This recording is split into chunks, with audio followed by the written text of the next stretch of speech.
Պատճառ-հետևանքային կապերին անդրադառնանք, դե եթե կան այսքան հանճարեղ իմաստուններ, ահավասիկ, վառ ներկայացիչ, հենա ինչի եք այս մարմինը պահում, փող եք ծախսում, մարդիկ գաղտնա լսում են, բյուջե,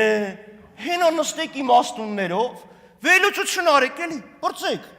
ինչ ինֆորմացիա, ինչ ծառայություն, իմաստուններով նստեք որոշեք, այս մարդուն էլ ուղարկեք մարդու իրավունքները կպաշտպանի, մինչև այդ մարդու իրավունքներով եք զբաղվում, ողբալի իրավիճակա, Պարոն Ալեքսանյան, ձեր հարցնի պատասխան ասեմ, եթե ձեր հանձնաժողովը 3 տարի ճգնելուց հետո երկներ եւ զեկույց ունենար,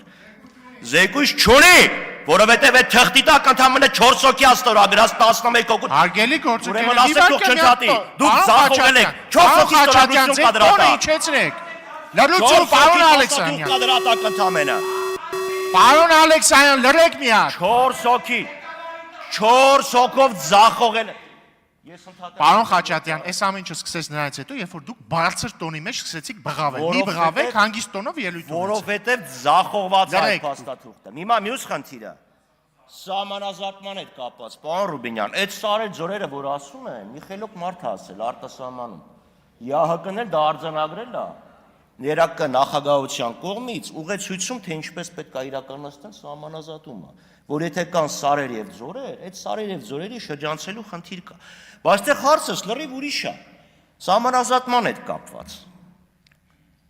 Ասում էինք պետք է լինի 75 թվի գենշտաբի քարտեզը։ Բայց այդ ինչ եք փոխանակել իրար հետ։ Մյուսը սելայնակիցներ։ Ձեզ Նիկոլ Փաշինյանը ուղղակի շանտաժի է ենթարկում։ Ասում է ես չլինեմ, կլինի պատերազմ։ Այսինքն ինքը ներսում չունենալով լեգիտիմություն, հասկանալով իր գավիժող հեղինակության եւ աջակցության մակարդակը, ասում է ես չլինեմ, կլինի պատերազմ, այսինքն Ալիևը նստած ասում է ինչ ուզում ալնի, եթե հանկարծ փորձեք, իմ են եղբոր ու մեկ միասին մրցանակ ենք ստացել, իրան եթե չընտրեք, ես կռիվ կբերեմ։ Սելայնակիցներ, ձեզ խափում են, կայուն, արժանապատիվ խաղաղության համար Նիկոլ Փաշինյանը պետք է գնա տուն։